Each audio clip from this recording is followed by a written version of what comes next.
Hey everybody, it's Paul Gutricht. So today I want to talk about a distinction that's been becoming clearer and clearer to me. It's this nuanced thing. It's the distinction between the emotion of anger, angry behavior, and underlying conflict. Okay, so people come to me and they say, "Well, I'm exploding. My behavior is an issue," or they don't call it like I'm overreactive, and they think it's about anger management. And I think I've talked here before about it really not being that. Like the emotion is fine. It's fine to have the emotion of anger because we're all going to have it in different ways.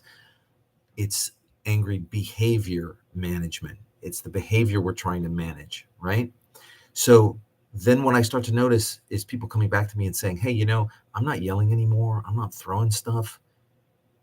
And I'm still angry. Like I have the emotion because we have a conflict." Like once the behavior's lifted out of the way, what is revealed is whatever the two of you still have to work out, right?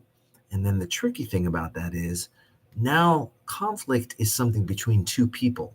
Somebody's inappropriate or out of scale angry behavior is on them, but the conflict is between two people. And when I start to circle around to that, a lot of times the partner of the person I'm working with says, "Wait a minute, are you saying I'm to blame for their angry behavior?" And that's not what I'm saying. But what I'm saying is there was a disagreement. The person mainly coming to me, got angry in a way that was inappropriate. So then that's what led to them coming to me. But there was a disagreement, and it's a disagreement between two people that needs to get addressed. So this is delicate because I definitely don't want partners of clients coming and saying, "Oh, you're blaming me?" Like that's not the point. The point is to manage the angry behavior so the two of you can readdress or get to the heart of the issue and move forward. So a big piece of what I do is I talk to people about language you're going to use to be able to take breaks, to be able to de-escalate so you can address whatever the issue is, right?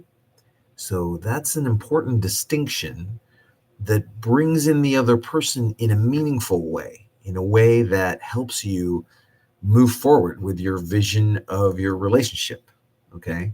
And that kind of thing is talked about in a number of different books, in Messages, which I've referred to before, by McKay and Fanning and Davis.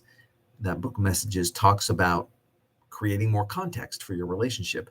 And the Fight Right book by the Gottmans talks about understanding the vision of your relationship and understanding what has led to these big reactions so you can then get back to what is the crux of the issue, what is the underlying conflict that you can then work on together in a way that's not out of proportion or having inappropriate angry behavior, and you two can get closer to the life that you want. All right. And it doesn't just apply to relationships. You two can get closer to the working relationship that you want or the family relationship that you want. Okay. So I hope that's a helpful distinction. We're trying to lift out the angry behavior that's causing a problem. And yet there's still going to be the conflict that you have to look at underneath to be able to move forward and get more of what you want in this relationship. All right. Thanks.